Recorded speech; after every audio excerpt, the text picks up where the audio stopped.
بسم اللہ الرحمن الرحیم۔ سامعین اکرام، آپ سن رہے ہیں عمران سیریز کا اردو ناول انکانا، جس کے مصنف ہیں مظہر کلیم ایم اے، اور یہ اس سلسلے کی قسط نمبر 10 ہے۔ مجھے امید ہے آپ کو میری یہ کاوش پسند آ رہی ہوگی۔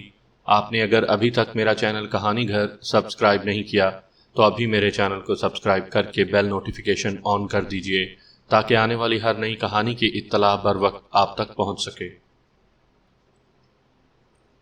عمران نے بلیک زیرو کے باہر نکلتے ہی وہ ٹکڑا دوبارہ وہاں اس طرح ٹکا دیا کہ پہلی نظر میں محسوس بھی نہیں ہوتا تھا کہ یہاں سے ٹکڑا کاٹا گیا ہے۔ بلیک زیرو رینگتا ہوا آگے بڑھنے لگا۔ اس کی جیب میں ریوالور موجود تھا، اس لیے اسے مزید اطمینان بھی تھا۔ جلد ہی وہ جھونپڑوں سے باہر کافی دور چلا گیا۔ یہاں سے گھنا جنگل شروع ہو رہا تھا۔ اب اسے تلاش تھی اصل مجرموں کے ٹھکانے کی۔ جنگل میں پہنچنے کے بعد وہ اٹھ کھڑا ہوا اور پھر بڑی ہوشیاری سے آگے بڑھنے لگا۔ اچانک وہ ٹھٹک کر ایک درخت کی آڑ میں ہو گیا، کیونکہ اس نے پیچھے ایک آدمی کے آگے آنے کی آواز سنی تھی۔ جلد ہی وہ آدمی نظر آ گیا۔ یہ وحشیوں کا سردار تھا، جو تیز تیز قدم اٹھاتا ہوا آگے بڑھ رہا تھا۔ جب وہ اس درخت سے آگے نکل گیا جہاں بلیک زیرو چھپا ہوا تھا، تو بلیک زیرو بھی بڑی احتیاط سے اس کا تعاقب کرنے لگا۔ بے حد احتیاط کرنی پڑ رہی تھی، کیونکہ وہ نہیں چاہتا تھا کہ سردار اس کے تعاقب سے ہوشیار ہو جائے۔ وہ بستی سے کافی دور آ چکے تھے۔ اچانک اس نے سردار کو ایک بہت بڑی جھاڑی کے قریب رکتے دیکھا۔ بلیک زیرو بھی اوٹ میں ہو گیا۔ سردار نے نیچے جھک کر جھاڑی کی جڑ کی طرف ہاتھ بڑھایا، اور پھر اس نے اٹھ کر ایک دفعہ ارد گرد دیکھا اور پھر جھاڑی کو پکڑ کر ایک طرف کر دیا۔ خاصے رقبے پر چھائی ہوئی جھاڑی اپنی جگہ سے ہٹتی چلی گئی۔ پھر وہ نیچے اترتا چلا گیا۔ وہاں شاید نیچے سیڑھیاں بنی ہوئی تھیں، کیونکہ سردار کا جسم آہستہ آہستہ بلیک زیرو کی نظروں سے غائب ہوا تھا۔ اس کے غائب ہوتے ہی جھاڑی دوبارہ اپنی جگہ پر آ گئی۔ بلیک زیرو چند منٹ تک رک کر وہیں انتظار کرتا رہا۔ پھر وہ تیز تیز قدم اٹھاتا ہوا اس جھاڑی کی طرف بڑھا۔ جھاڑی کے قریب رک کر اس نے ایک بار اپنے ارد گرد محتاط نظریں ڈالیں، مگر آس پاس کوئی آدمی موجود نہیں تھا۔ اس نے جھک کر جھاڑی کی جڑ کی طرف اپنا ہاتھ بڑھایا۔ اس کا ہاتھ جھاڑی کی موٹی جڑ پر رینگتا رہا۔ پھر اچانک ایک چھوٹی سی کیل سے اس کا ہاتھ ٹکرایا۔ اس نے کیل کے سرے کو دبایا۔ جھاڑی کی جڑ 2 حصوں میں تقسیم ہو گئی۔ اس نے جھاڑی اٹھا کر ایک طرف کر دی۔ جھاڑی ایک طرف کرتے ہی اسے نیچے جاتی ہوئی سیڑھیاں نظر آ گئیں۔ وہ احتیاط سے سیڑھیاں اترنے لگا۔ پھر اس نے ہاتھ بڑھا کر جھاڑی کھینچی اور اس کی جڑ وہیں رکھ دی جہاں سے اس نے علیحدہ کیا تھا۔ کیل کھٹک ہو کر جڑ گئی۔ اب وہ اطمینان سے نیچے سیڑھیاں اترتا چلا گیا۔ ویسے اس نے جیب سے ریوالور نکال کر ہاتھ میں لے لیا تھا۔ سیڑھیاں تعداد میں تقریباً 40 کے قریب تھیں۔ جب سیڑھیاں ختم ہوئیں تو وہ ایک دروازے کے سامنے پہنچ گیا۔ دروازہ بند تھا۔ اس نے احتیاط سے ادھر ادھر دیکھا۔ دروازے کے کونے میں ایک سرخ رنگ کا بٹن دباتے ہی دروازہ کھلتا چلا گیا۔ وہ ایک لمحے کے لیے رکا رہا، پھر دروازے کے اندر داخل ہو گیا۔ اندر داخل ہوتے ہی اس کی آنکھیں حیرت سے پھٹی کی پھٹی رہ گئیں۔ یہ ایک وسیع میدان تھا جسے باقاعدہ کاٹ کر بنایا گیا تھا۔ اوپر سے ڈھکا ہوا تھا، کنکریٹ کی مضبوط چھت تھی۔ اس میدان میں ایک طرف راہداریاں اور بڑے بڑے کمرے بنے ہوئے تھے، اور کئی سفید فام وہاں چلتے پھرتے نظر آ رہے تھے۔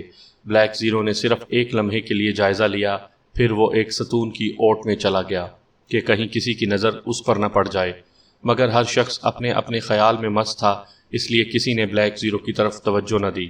پھر وہاں اور سیاہ فام بھی کام کرتے ہوئے نظر آ رہے تھے۔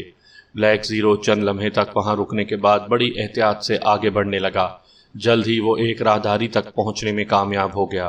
یہ ایک خاصی وسیع راہداری تھی جس میں دور تک کمروں کے دروازے موجود تھے۔ بلیک زیرو نارمل انداز میں چلتا ہوا آگے بڑھنے لگا۔ پھر اچانک اسے سامنے سے 2 سیاہ فام ہاتھ میں مشین گنیں اٹھائے نظر آئے۔ شاید وہ محافظ تھے۔ بلیک زیرو نے سوچا کہ اس کا لباس اس قسم کا ہے کہ نزدیک پہنچ کر وہ ضرور شک کریں گے۔ چنانچہ اس نے کمرے میں داخل ہونے کا فیصلہ کر لیا، اور پھر جس کمرے کا دروازہ کھلا ہوا نظر آیا وہ ایک جھٹکے سے اندر داخل ہو گیا۔ اس نے اندر داخل ہوتے ہی فوراً دروازہ بند کر لیا۔ پھر جیسے ہی وہ دروازہ بند کر کے مڑا، وہ چونک پڑا، کیونکہ سامنے کے دروازے کے پیچھے سے نزدیک آتے ہوئے قدموں کی آواز آ رہی تھی۔ بلیک زیرو نے انتہائی تیزی سے ایک صوفے کی آڑ لے لی۔ اب وہ محفوظ تھا۔ اس کی پشت پر دیوار تھی اور سامنے صوفہ۔ اب جب تک کوئی شخص خاص طور پر صوفے کے پیچھے آ کر چیک نہ کرے بلیک زیرو کو دیکھ نہیں سکتا تھا۔ دوسرے لمحے اس کے کان میں سامنے والا دروازہ کھلنے کی آواز آئی اور پھر اس نے ذرا جھک کر دیکھا تو ایک سفید فام کمرے میں داخل ہو رہا تھا۔ اس نے ایک نظر بند کمرے کے دروازے پر ڈالی، چند لمحے تک کمرے کے درمیان کھڑا کچھ سوچتا رہا، پھر اسی صوفے پر بیٹھ گیا جس کے پیچھے بلیک زیرو موجود تھا۔ بلیک زیرو سانس روکے وہاں پڑا رہا، پھر اس کے کانوں میں ٹیلی فون کے ڈائل گھومنے کی آواز آئی۔ بلیک زیرو مجرموں کے وسیع انتظامات کا دل ہی دل میں قائل ہو گیا، جنہوں نے یہاں خفیہ طور پر ہر قسم کا انتظام کیا ہوا تھا۔ Hello, number 6 speaking. Black zero کے کان میں سفید فام کی آواز آئی۔ تمام اسپیشل ممبرز کو اطلاع کر دو کہ آج رات قبیلے کا جشن خاص ہونا چاہیے، جس میں باس اور میگانا بھی شامل ہو رہی ہیں۔ سب ممبرز اس جشن میں شرکت کریں گے، نمبر 6 کہہ رہا تھا۔ ٹھیک، آدھی رات کے بعد جشن ہوگا، نوٹ کر لو، نمبر 6 نے دوسری طرف سے جواب لینے کے بعد کہا، اور پھر بلیک زیرو کو ریسیور رکھنے کی آواز سنائی دی۔ بلیک زیرو سمجھ گیا کہ یہ جشن خاص کیا ہوگا۔ اس وقت موقع اچھا تھا، چنانچہ اس نے موقع سے فائدہ اٹھانے کا فیصلہ کر لیا۔ دوسرے لمحے اس نے ریوالور والا ہاتھ اوپر کیا اور پھر ایک زوردار وار نمبر 6 کی کھوپڑی پر کر دیا۔ ریوالور کا دستہ خاصی قوت سے پڑا تھا کہ نمبر 6 او کی آواز ہلکی سی نکالتا ہوا وہیں صوفے پر ڈھیر ہو گیا۔ بلیک زیرو پھرتی سے اٹھ کھڑا ہوا اور سب سے پہلے تو دروازے کی طرف لپکا۔ اس نے وہ دروازہ بھی بند کیا اور اب اس نے اطمینان سے کمرے پر نظر ڈالی۔ دائیں طرف دیوار میں ایک اور دروازہ نظر آ رہا تھا۔ وہ تیزی سے اس دروازے کی طرف لپکا اور اسے یہ دیکھ کر اطمینان ہوا کہ یہ باتھ روم تھا۔ اسے دراصل میک اپ کرنے کے لیے آئینے کی ضرورت تھی اور باتھ روم میں آئینہ موجود تھا۔ اب وہ نمبر 6 کی طرف بڑھا، وہ بے ہوش تھا۔ بلیک زیرو نے اسے کاندھے پر اٹھایا اور پھر باتھ روم کی طرف بڑھ گیا۔ باتھ روم میں بے ہوش نمبر 6 کو لٹا کر اس نے کوٹ کی اندرونی جیب سے ایک چھوٹا سا میک اپ باکس نکالا۔ یہ چھوٹا سا باکس تھا مگر اس میں ایمرجنسی میک اپ کے لیے ہر قسم کا سامان تھا۔ بلیک زیرو نے اپنے پہلے والا میک اپ صاف کیا اور پھر اس نے بڑی تیزی سے نمبر 6 کا میک اپ کرنا شروع کر دیا۔ جلد ہی وہ مکمل طور پر نمبر 6 کا روپ دھار چکا تھا۔ اس کا قد و قامت بھی نمبر 6 سے بے حد مشابہ تھا، اس لیے نمبر 6 کے کپڑے اس کے جسم پر فٹ آ گئے۔ اب باتھ روم میں 2 نمبر 6 موجود تھے۔ بلیک زیرو چند لمحے سوچتا رہا، پھر اس نے نمبر 6 پر نشارہ والا میک اپ کرنا شروع کر دیا اور اپنے کپڑے اسے پہنا دیے۔ تقریباً آدھے گھنٹے کے بعد صورتحال بدل چکی تھی۔ بلیک زیرو اب نمبر 6 کا روپ دھار چکا تھا اور بے ہوش نمبر 6 نشارہ کی شکل میں تبدیل ہو چکا تھا۔ اس سے فارغ ہونے کے بعد اس نے ایک دفعہ نمبر 6 کی نبض چیک کی۔ ابھی اس کے ہوش میں آنے کے کوئی آثار معلوم نہیں ہو رہے تھے۔ اب وہ سوچ رہا تھا کہ اس کا کیا کرے۔ پھر اس نے اس سے چھٹکارا حاصل کرنے کا ہی سوچا، کیونکہ ہوش میں آنے کے بعد معاملہ گڑبڑ بھی ہو سکتا تھا۔ چنانچہ اس نے جیب سے ریوالور نکالا اور اس پر سائلنسر فٹ کرنے لگا۔ سائلنسر فٹ کرنے کے بعد اس نے نمبر 6 کی کن پٹی کے ساتھ نالی لگائی اور ٹریگر دبا دیا۔ ہلکی سی کھٹک ہوئی اور نمبر 6 کی کھوپڑی پاش پاش ہو گئی۔ وہ غریب تڑپ بھی نہ سکا۔ جب خون نکلنا بند ہو گیا تو اس نے نمبر 6 کو گھسیٹ کر ایک طرف کیا اور اس کی کھوپڑی کے ریزے صاف کر کے فلش گٹر میں ڈالے اور پھر اسے اٹھا کر بڑے کمرے میں لے آیا۔ کمرے کے دروازے کے قریب اسے لٹا کر اس نے دروازے کی چٹخنی کھولی اور پھر باہر جھانکنے لگا۔ راہداری سنسان تھی۔ دوسرے لمحے اس نے ایک بار پھر نمبر 6 کی لاش اٹھائی اور اسے لے کر راہداری میں نکل آیا۔ اپنے کمرے کے دروازے سے کافی دور اس نے ایک اور کمرے کے دروازے کے آگے اسے ڈالا اور واپس مڑ گیا۔ اس نے حتی الامکان کوشش کی تھی کہ اس پر کسی کی نظر نہ پڑے، اور اب وہ دوبارہ اپنے کمرے میں تھا۔ خون وغیرہ کے تمام آثار صاف کرنے کے بعد وہ اطمینان سے صوفے پر بیٹھ گیا اور آئندہ کے متعلق سوچنے لگا۔ جنگل میں فائرنگ کے بعد جیسے ہی وحشی فرار ہونے لگے، جوزف خاموشی سے پیچھے کھسک گیا۔ وہ جانتا تھا کہ وحشی دوبارہ ان پر حملہ کریں گے اور گروپ کے ساتھ رہ کر وہ آزادی سے کام نہیں کر سکتا، اس لیے اس نے اکیلے رہ کر ہاتھ پیر مارنے کا ارادہ کر لیا۔ چنانچہ وہ خاموشی سے پیچھے ہٹتا چلا گیا۔ جلد ہی وہ گروپ سے کافی دور نکل آیا تھا۔ پھر اس نے تیزی سے انکانا قبیلے کے سرحد کی طرف بڑھنا شروع کر دیا۔ وہ بڑی احتیاط سے اپنا سفر کر رہا تھا کہ اچانک وہ ٹھٹک کر ایک قد آدم جھاڑی کے پیچھے رک گیا۔ وحشیوں کا گروہ اس کی طرف بڑھ رہا تھا۔ وہ نیزے اٹھائے خاموشی سے آگے بڑھ رہے تھے۔ جوزف نے ان میں سے ایک قوی ہیکل وحشی کو نگاہ میں رکھ لیا جو اپنے جسم کو شیر کی کھال میں چھپائے ہوئے تھا۔ وہ اچھی طرح جانتا تھا کہ شیر کی کھال صرف سردار اور اس کے نزدیکی لواحقین ہی پہن سکتے ہیں، اس لیے ظاہر ہے کہ شیر کی کھال پہنے ہوئے قوی ہیکل وحشی ضرور سردار کا عزیز ہی ہوگا۔ اگر وہ سردار ہوتا تو ضرور اس کے سر پر تاج ہوتا۔ جب گروہ اس کے قریب سے گزرا تو شیر کی کھال پہنے ہوئے آدمی قدرے پیچھے تھا۔ پھر جیسے ہی وہ قریب سے گزرنے لگا، جوزف نے اچانک اس کی ٹانگ کھینچ لی۔ بے خیالی میں وہ وحشی جھاڑی میں آ گرا اور پھر اسے جوزف نے چھاپ لیا۔ اس نے پوری قوت سے اس کے منہ پر ہاتھ رکھا تھا۔ گروہ اس دوران آگے نکل چکا تھا۔ چند لمحوں تک وہ وحشی سمجھ ہی نہ سکا کہ اس کے ساتھ کیا بیت گئی، اس لیے وہ حیرت سے گونگ رہا، مگر جیسے ہی اس کو ہوش آیا وہ پوری قوت سے اچھلا اور جوزف جو اس پر سوار تھا الٹ کر دوسری طرف جا گرا۔ وحشی دیو جیسی طاقت کا مالک تھا، مگر جوزف اس سے زیادہ پھرتیلا تھا۔ اس سے پہلے کہ وہ اٹھتا، جوزف اس طرح اچھل کر کھڑا ہو گیا جیسے وہ سپرنگوں پر گرا ہو، اور پھر اس نے ہاتھ میں پکڑی ہوئی مشین گن کو نالی کی طرف سے پکڑ کر برق رفتاری سے گھماتے ہوئے اٹھتے ہوئے وحشی کے سر پر پوری قوت سے مشین گن کا بٹ مار دیا۔ ایک پٹاخ کی آواز آئی اور اٹھتا ہوا وحشی ڈھیر ہو گیا۔ وہ بری طرح ہاتھ پیر مار رہا تھا۔ جوزف نے اس پر بس نہیں کیا بلکہ لگاتار 2-3 وار اور کر دیے۔ 3 واروں میں اس وحشی کی کھوپڑی کئی حصوں میں تقسیم ہو گئی اور وہ بے حس و حرکت جھاڑی میں پڑا تھا۔ جوزف نے اطمینان کا سانس لیا۔ ویسے اس نے پھرتی اور ذہانت سے کام لیا تھا۔ اس نے وحشی کو اٹھنے کا موقع ہی نہیں دیا تھا، ورنہ وحشی طاقت میں اس سے کم نہیں تھا، اور اتنا جوزف بھی جانتا تھا کہ یہاں فائرنگ کرنے کا موقع نہیں تھا۔ چنانچہ اس نے یہ داؤ کھیلا اور وہ اپنے اس داؤ میں کامیاب بھی رہا تھا۔ وحشی جیسے ہی ختم ہوا، جوزف نے اس کے جسم پر شیر کی کھال اتار دی اور پھر اپنے کپڑے اتار کر ایک جھاڑی کے نیچے چھپا دیے۔ صرف بوشرٹ اس نے پہنے رکھی کیونکہ وہ شیر کی کھال پہننے سے نظر نہیں آتی تھی۔ اوپر سے شیر کی کھال سے بنا ہوا لباس پہن لیا۔ پھر اس نے بوشرٹ کی جیبوں میں پینٹ کی جیبوں کا سامان منتقل کر دیا، اور پھر اس نے مشین گن اندر پیٹی کے ذریعے کس دی اور وحشی کا نیزہ ہاتھ میں لے لیا۔ نیزے کے 2-3 وار کر کے اس نے وحشی کے چہرے کو اس حد تک زخمی کر دیا کہ وہ پہچانا نہیں جا سکتا تھا، اور ویسے بھی وہ جانتا تھا کہ اگر 2-3 گھنٹے تک کسی کی نظر لاش پر نہ پڑی تو پھر یہاں وحشی کے جسم کے بجائے ہڈیاں ہی نظر آئیں گی۔ اب ہاتھ میں نیزہ لے کر وہ آگے بڑھنے لگا۔ اب نزدیک سے بھی دیکھ کر اسے کوئی نہ پہچان سکتا تھا کہ یہ کسی مہذب ملک کا رہنے والا ہے۔ وہ نیزہ ہلاتا ہوا آگے بڑھتا رہا۔ بوٹ وہ پہلے ہی اتار کر پھینک چکا تھا، اس لیے اس جنگل میں ننگے پیر چلنے سے شروع میں تکلیف تو ہوئی، مگر 1 فرلانگ چلنے کے بعد وہ ٹھیک ہو گیا۔ پھر جلد ہی اسے دور سے انکانا بستی کی جھونپڑیاں نظر آنے لگیں۔ پہلے تو اس نے سوچا کہ بستی کے اندر چلا جائے، مگر پھر کچھ سوچ کر وہ بستی کے قریب کھلے میدان کے کنارے ایک بڑے مگر گھنے درخت پر چڑھتا چلا گیا۔ وہ چاہتا تھا کہ یہاں کے حالات دیکھ کر بستی میں داخل ہو، اور اس کے لیے اچھی طرح اندھیرا ہونے کا انتظار ضروری سمجھا۔ گھنے درخت میں وہ اس طرح چھپ کر بیٹھ گیا کہ اسے آسانی سے دیکھا نہیں جا سکتا تھا۔ ابھی اسے وہاں بیٹھے ہوئے تھوڑی دیر ہی ہوئی تھی کہ صفدر اور اس کے ساتھی عین اسی وقت اسی درخت کے نیچے سے گزرے جس کے اوپر جوزف چھپا بیٹھا تھا۔ صفدر اور اس کے ساتھی نہتے تھے۔ ان کا تمام سامان وحشیوں کے قبضے میں تھا۔ ان کے وہاں پہنچتے ہی تمام بستی کے افراد ان کے گرد جمع ہو گئے۔ پھر بستی کے افراد کے غصے میں چیخنے چلانے کی آوازیں بھی جوزف اچھی طرح سنتا رہا۔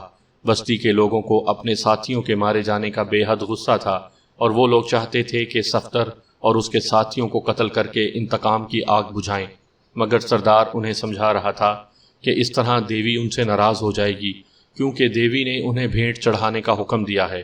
دیوی کا یہ حکم سن کر جوزف بے حد فکر مند ہو گیا، کیونکہ وہ ان کی بھیٹ چڑھانے کی رسوم کو اچھی طرح جانتا تھا کہ وہ کتنی خطرناک ہوتی ہیں۔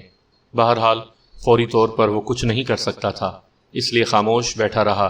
ویسے اس نے مشین گن نکال کر ہاتھ میں پکڑ لی کہ اگر وحشیوں نے اپنے سردار کا حکم نہ مانا اور کسی فوری کارروائی پر تل گئے تو وہ ان پر یہیں سے آگ برسا دے گا۔ مگر پھر اس نے دیکھا کہ سردار کے کہنے پر وہ سب لوگ واپس جھونپڑیوں کی طرف چلے گئے اور آہستہ آہستہ میدان خالی ہو گیا۔ صفدر اور ان کے ساتھی ایک جھونپڑی میں لے جا کر بند کر دیے گئے۔ میدان خالی ہونے تک سردار وہیں رکا رہا، پھر وہ ایک طرف چلتا ہوا جنگل میں غائب ہو گیا۔ جوزف وہیں درخت پر بیٹھا تھا۔ کافی دیر بعد جوزف بڑی خاموشی سے درخت سے نیچے اترا اور بستی کی طرف بڑھنے لگا۔ پہلا وحشی جو اس کے قریب سے گزرا، اس نے اسے دیکھتے ہی جھک کر سلام کیا، مگر جوزف آگے بڑھتا چلا گیا۔ جلد ہی وہ شاہی جھونپڑی کے پاس پہنچ گیا۔ شاہی جھونپڑیوں کے باہر موجود وحشیوں نے نیزے اٹھائے ہوئے تھے، شاید پہرا دے رہے تھے۔ جوزف کو دیکھ کر ادب سے سر جھکا دیے اور جوزف خاموشی سے جھونپڑی کا دروازہ کھول کر اندر داخل ہو گیا، لیکن دوسرے لمحے اسے اپنی غلطی کا احساس ہوا کہ اسے اس جھونپڑی میں نہیں آنا چاہیے تھا۔ یہ جھونپڑی ایک پورے مکان جتنی وسیع تھی، مگر یہ تمام ایک ہی کمرے پر مشتمل تھی، اس طرح کہ وہ ایک وسیع ہال جیسی صورت اختیار کر گیا تھا۔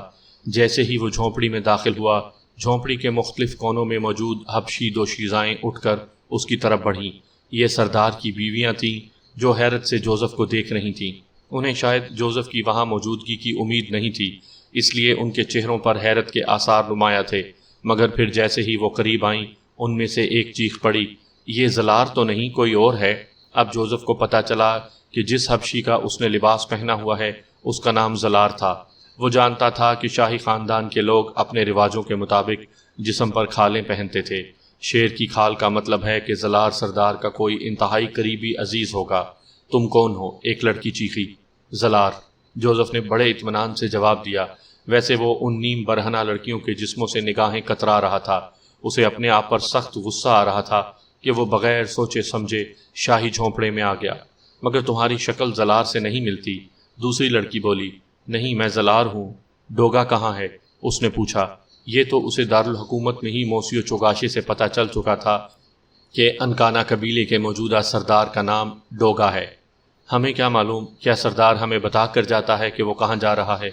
ایک لڑکی نے بڑے نخرے سے جواب دیا، اور دوسرے لمحے ایک زوردار تھپڑ کی آواز سے جھونپڑی گونج اٹھی۔ جوزف سے لڑکی کا یہ نخرہ برداشت نہیں ہو سکا تھا، چنانچہ جھنجھلا کر اس نے پوری قوت سے لڑکی کے گال پر تھپڑ مار دیا۔ تھپڑ کا رد عمل بڑا خلاف توقع تھا۔ تھپڑ پڑتے ہی سب عورتیں جو بڑی معصومیت سے جوزف کو دیکھ رہی تھیں، یکدم یوں دبک گئیں جیسے وہ شیر کے پنجے میں پھنس گئی ہوں۔ وہ سب تیزی سے واپس جھونپڑوں کے کونے کی طرف بڑھ گئیں۔ جوزف کے لیے یہ رد عمل خلاف توقع تھا۔ چند لمحے وہ سوچتا رہا، پھر وہ واپس مڑ گیا۔ جھونپڑی سے باہر نکل کر وہ تیز تیز چلتا ہوا صفدر والی جھونپڑی کی طرف بڑھا تھا کہ ایک عورت اس کے بازو میں لٹک گئی۔ میرے زلار، کیا تم میری جھونپڑی میں نہیں آؤ گے؟ یہ شاید زلار کی کوئی چہیتی بیوی تھی جو اندھیرے میں اسے زلار ہی سمجھ رہی تھی۔ جوزف اس اچانک افتاد سے گھبرا گیا۔ اس نے پوری قوت سے بازو کو جھٹک دیا۔ عورت دور جا گری، مگر پھر فوراً ہی اٹھ کھڑی ہوئی۔ اس کے چہرے پر خوف تھا۔ سامنے ہی جھونپڑی کا دروازہ تھا۔ جوزف کو ایک لمحے میں خیال آ گیا کہ فی الحال یہ خالی جھونپڑی اچھی جائے پناہ ثابت ہو سکتی ہے۔ چنانچہ وہ جھونپڑی کی طرف بڑھ گیا۔ اسے جھونپڑی کی طرف بڑھتے دیکھ کر عورت کے چہرے پر بے اختیار مسکراہٹ آ گئی اور وہ اس کے پیچھے جھونپڑی میں آ گئی۔ عورت نے اندر داخل ہوتے ہی جھونپڑی کا دروازہ بند کر دیا۔ جوزف جھونپڑی کے کونے میں پہنچ چکا تھا۔ دروازہ بند کر کے عورت تیزی سے جوزف کی طرف بڑھی۔ جھونپڑی میں ایک مشعل جل رہی تھی، اس کی روشنی کافی تیز تھی۔ پھر جیسے ہی عورت جوزف کے قریب پہنچی، اسے جوزف کی اصل شکل نظر آ گئی تو اس کی آنکھیں حیرت سے پھٹی کی پھٹی رہ گئیں۔ اس سے پہلے کہ وہ چیختی، جوزف نے لپک کر اس کے منہ پر ہاتھ رکھ دیا۔ وہ سمجھ گیا تھا کہ عورت پہچان چکی ہے، اس لیے حیرت زدہ ہو گئی ہے۔ جوزف کا ہاتھ بڑی تیزی سے اس کے منہ پر جمع ہوا تھا۔ عورت نے اپنا منہ چھڑانے کی بے حد کوشش کی، مگر جوزف کی گرفت اور مضبوط ہوتی گئی۔ چند لمحوں کے بعد وہ عورت جوزف کے ہاتھوں میں جھول گئی۔ سانس بند ہو جانے کی وجہ سے وہ بے ہوش ہو چکی تھی۔ جوزف نے اسے اس طرح جھونپڑی کے کونے میں پھینک دیا جیسے مردہ چھپکلی کو پھینکا جاتا ہے۔ اب وہ اطمینان سے جھونپڑی کے کونے میں بچھے ہوئے گھاس پر بیٹھ گیا۔ اب وہ فوری طور پر محفوظ جگہ پر پہنچ چکا تھا، اس لیے اطمینان سے بیٹھ کر سوچنے لگا کہ اب اسے کیا کرنا چاہیے۔ اسے علم نہیں تھا کہ عمران وغیرہ گرفتار ہو چکے ہیں یا نہیں۔ اگر گرفتار ہو چکے ہیں تو وہ کس جھونپڑی میں ہیں؟ آخر اس نے یہی فیصلہ کیا کہ اس عورت کے ہوش میں آ جانے پر وہ اس سے تمام تفصیلات پوچھ لے گا۔ رات کو میدان کے قریب پڑا ہوا ڈھول بڑے زور زور سے بجایا جانے لگا۔ ڈھول بجتے ہی بستی کے تمام افراد اپنی جھونپڑیوں سے اچھلتے کودتے باہر نکل آئے۔ اب سب کا رخ اسی میدان کی طرف تھا۔ میدان کے درمیان لکڑیوں کا ایک ڈھیر تھا جسے آگ لگا دی گئی، جس سے دور دور تک روشنی پھیل گئی۔ پھر سب لوگ میدان میں اکٹھے ہونے لگے۔ وہ سب بری طرح اچھل کود کر رہے تھے۔ ان کے چہروں پر بے پناہ خوشیاں رقص کر رہی تھیں۔ آہستہ آہستہ پوری بستی اس میدان میں اکٹھی ہو گئی۔ ڈھول اب بھی بڑے زوروں شوروں سے بج رہا تھا۔ پھر عمران والی جھونپڑی کا دروازہ کھلا اور 4 وحشی نیزے تانے اندر داخل ہوئے۔ باہر چلو، انہوں نے عمران اور اس کے ساتھیوں پر نیزے تان لیے۔ چلو بھائی، مگر یہ بتاؤ کہیں تم میری شادی کا پروگرام تو نہیں بنا رہے ہو جو یہ ڈھول وغیرہ بجا رہے ہو؟ عمران نے بڑی معصومیت سے سوال کیا اور وحشیوں کے چہرے پر طنزیہ مسکراہٹ رینگ گئی، مگر انہوں نے کوئی جواب نہیں دیا۔ بھائی پہلے مجھے دلہن دکھا دینا، عمران نے جھونپڑی سے باہر نکلتے ہوئے کہا۔ عمران کے ساتھی بھی باہر آ گئے۔ ان کا چوتھا ساتھی؟ ایک وحشی نے حیرت سے دوسرے سے کچھ کہنا چاہا، مگر عمران نے درمیان میں ہی بات اچک لی۔ وہ ہمارا چوتھا آدمی تو ایک روح تھی جو چلی گئی، عمران نے جان بوجھ کر خوفناک لہجہ بناتے ہوئے کہا۔ روح؟ وحشیوں کے چہروں پر تذبذب کے آثار تھے۔ ہاں، وہ سرگنوں کے اوپر رقص کرنے والی گنڈالا دیوتا کی روح تھی۔ عمران نے تک جوڑی۔ گنڈالا دیوتا کی روح؟ وحشیوں کے چہرے خوف سے زرد پڑ گئے۔ اب وہ چلتے چلتے میدان کے قریب پہنچ گئے تھے۔ ان کو آتا دیکھ کر تمام وحشی اور بھی زیادہ شور مچانے لگے۔ ان چاروں وحشیوں نے ان کے گرد حصار باندھ رکھا تھا اور پھر وہ انہیں لے کر میدان میں پہنچ گئے۔ عمران نے انہیں واقعی باتوں میں اس طرح الجھایا تھا کہ بلیک زیرو کی گمشدگی پر وہ زیادہ غور نہ کر سکے، اور یہ باتیں کرنے سے اس کا مقصد بھی یہی تھا۔ انہیں میدان میں لگے ہوئے درختوں کے تنوں سے اچھی طرح باندھ دیا گیا۔ عمران نے دیکھا کہ صفدر اور اس کا گروپ بھی پہلے سے وہیں موجود تھا۔ جوزف غائب تھا۔ عمران نے اطمینان کا سانس لیا کیونکہ اسے جوزف سے پوری امید تھی کہ وہ ضرور کوئی کارنامہ دکھائے گا۔ ان کے وہاں پہنچتے ہی ڈھول اور زیادہ زوروں شوروں سے بجنے لگا اور وحشیوں کی اچھل کود میں شدت آ گئی۔ جہاں عمران وغیرہ کو باندھا گیا تھا وہاں سامنے ایک اونچا سا چبوترا بنایا گیا تھا جس کے گرد قوی ہیکل وحشی نیزہ تانے پہرا دے رہے تھے۔ پھر وحشیوں کی پارٹیاں، عورتیں، مرد میدان میں آ کر ناچنے لگیں۔ ان کا رقص بھی اپنی طرح وحشیانہ تھا۔ رقص عروج پر آتا چلا گیا، پھر یکدم ڈھول کی لے بدل گئی۔ لے بدلتے ہی رقص کرتے ہوئے وحشی یکدم یوں ساکت ہو گئے جیسے انہیں موت نے سونگ لیا ہو۔ اب ماحول پر ایک پراسرار سا سکوت طاری ہو گیا جسے ڈھول کی ہولناک لے اور بھی زیادہ پراسرار بنا رہی تھی۔ پھر چبوترے کے قریب موجود وحشی خوفزدہ انداز میں پرے ہٹتے چلے گئے اور عمران وغیرہ نے دیکھا کہ ایک انتہائی خوبصورت سفید فام لڑکی سفید رنگ کا لباس پہنے خرامہ خرامہ چلی آ رہی تھی۔ اس کے چہرے سے تیز روشنی نکل رہی تھی اور سر پر ایک پر اسرار روشنی کا ہالہ چمک رہا تھا۔ عمران سمجھ گیا کہ چہرے پر جو میک اپ کیا گیا ہے اس میں فاسفورس کی خاصی مقدار شامل کی گئی ہے اور سر پر موجود ہالہ بیٹری کی ایک معمولی سی شعبدہ بازی تھی، مگر وحشیوں کے لیے یہی بہت کچھ تھا۔ چنانچہ جیسے ہی وہ لڑکی قریب آئی تمام وحشی سجدے میں گر گئے۔ البتہ ڈھول اب بھی بج رہا تھا۔ ہم انکانا دیوی کی پسندیدگی چاہتے ہیں، وحشی سجدے میں پڑے گڑ گڑا رہے تھے۔ انکانا دیوی کے گروہ میں تقریباً 10-12 سفید فام تھے جو اس کے پیچھے غلاموں کی طرح ہاتھ باندھے چل رہے تھے۔ دیوی اٹھلاتی ہوئی اس چبوترے کے قریب پہنچی اور پھر وہ چبوترے پر چڑھ کر کھڑی ہو گئی۔ سفید فام بھی اس وسیع چبوترے پر چڑھ کر اس کے پیچھے کھڑے ہو گئے۔ ان کے ہاتھ سینوں پر بندھے ہوئے تھے اور انہوں نے سر جھکا رکھے تھے۔ اٹھو میرے پجاریوں، میں تم پر اپنی رحمتوں کا سایہ کر دوں گی، میں تم سے بے حد خوش ہوں، دیوی نے زور سے کہا اور اس کی آواز تمام میدان میں گونج گئی۔ شاید کسی سیکرٹ مائکروفون سسٹم سے اس کی آواز میدان میں گونجنے کا انتظام کیا گیا تھا۔ وحشی اٹھ کھڑے ہوئے اور پھر وہ سب دیوی کے اس وعدے پر خوشی سے چیخنے لگے۔ وحشیوں کا سردار ایک طرف سے آگے بڑھا اور پھر چبوترے کے سامنے آ کر سجدے میں گر گیا۔ اٹھو ڈوگا، میں تم سے بے حد خوش ہوں، دیوی نے ایک بار پھر کہا اور سردار جس کا نام ڈوگا تھا اٹھ کر کھڑا ہو گیا۔ اس نے اب بھی ہاتھ باندھ رکھے تھے۔ دیوی ہماری بھیٹ قبول کرو، اس نے چیخ کر کہا۔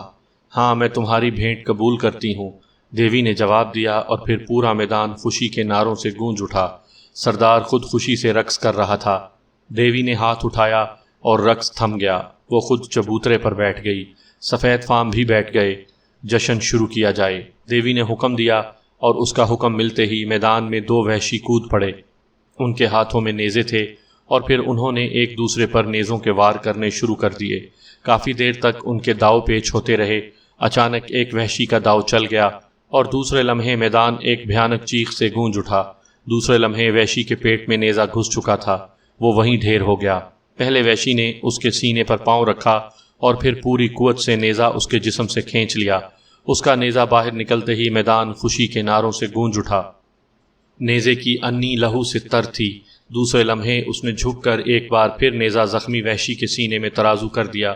اس بار اس کی انی شاید دل کو چیر گئی تھی، کیونکہ تڑپتا ہوا وحشی ساکت ہو چکا تھا۔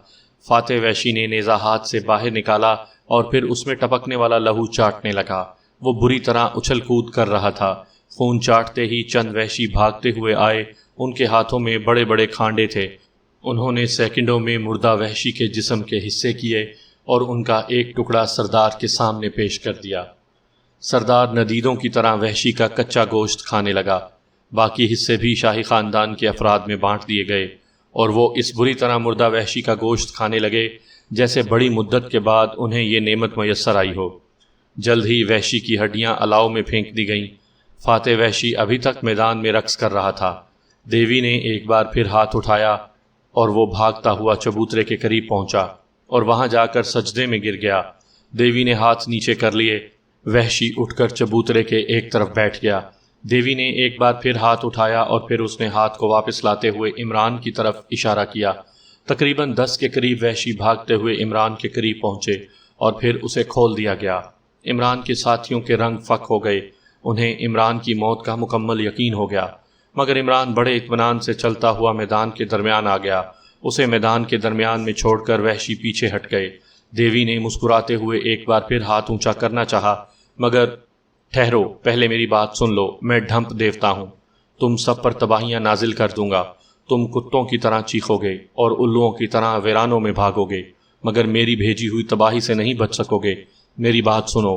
عمران زور سے چیخا اور دیوی کا اٹھا ہوا ہاتھ دوبارہ نیچے گر گیا۔ وہ غصے کے عالم میں اٹھ کھڑی ہوئی۔ تم جھوٹ بولتے ہو، تم دیوتا نہیں، میرے پجاریوں۔ اگر تم نے اس کی بھیٹ نہ دی تو میں ناراض ہو جاؤں گی۔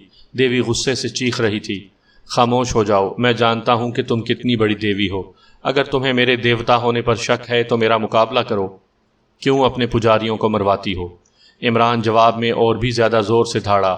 تمام مجمع کو سانپ سونک گیا۔ اب مقابلہ دیوی اور دیوتا کا براہ راست ہو گیا تھا، اس لیے وہ خاموش ہو گئے تھے۔ پھر سردار آگے بڑھا۔ تمہارے پاس دیوتا ہونے کا کیا ثبوت ہے؟ اس نے غصے سے چیختے ہوئے کہا۔ ثبوت دوں؟ عمران نے غضبناک لہجے میں کہا۔ اس کا لہجہ اتنا خوفناک تھا کہ ایک بار تو وحشی سردار بھی پوری طرح جان سے کانپ گیا۔ ہاں ثبوت دو، اس نے جرت کرتے ہوئے کہا۔ آگے بڑھو، میں تمہیں ثبوت دیتا ہوں کہ میں دیوتا ہوں یا نہیں۔ عمران نے سردار سے مخاطب ہوتے ہوئے کہا۔ ٹھہرو، دیوی نے سردار کو روک دیا۔ تم کیا کرنا چاہتے ہو؟ اس نے عمران سے پوچھا۔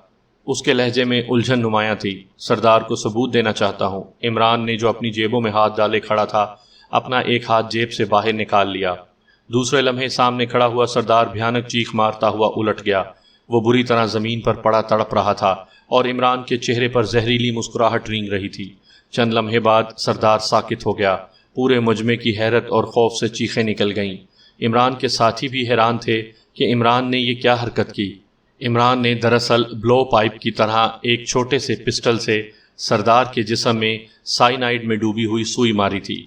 بلو پائپ پسٹل اتنا چھوٹا تھا کہ عمران کے ہاتھ میں ہی چھپ گیا تھا۔ عمران نے پھرتی سے ہاتھ دوبارہ جیب میں ڈال لیا تھا۔ دیوی کے چہرے پر بھی یہ شوبدہ دیکھ کر حیرت کے آثار طاری ہو گئے۔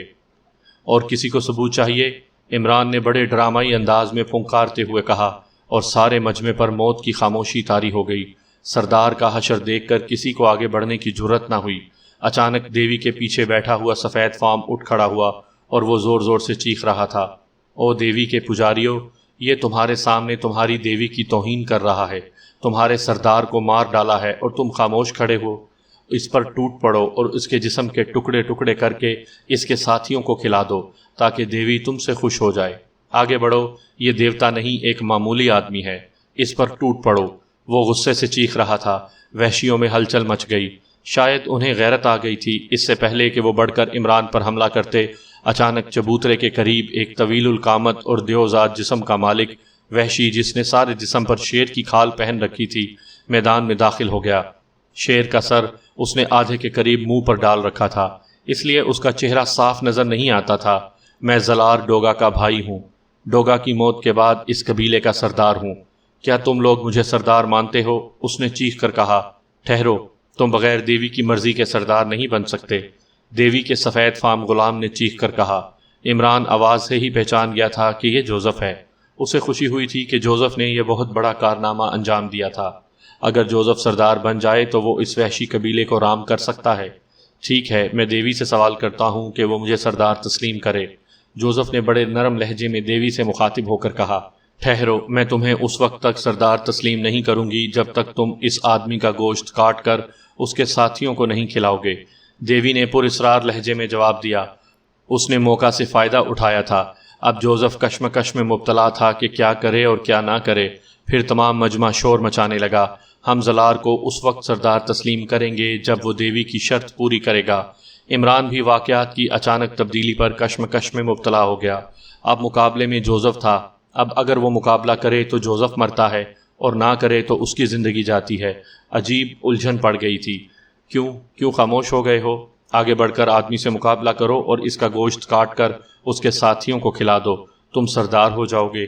دیوی نے طنزیہ لہجے میں کہا، مگر یہ آدمی اپنے آپ کو دیوتا کہتا ہے اور دیوتا سے مقابلہ دیوی کو کرنا چاہیے۔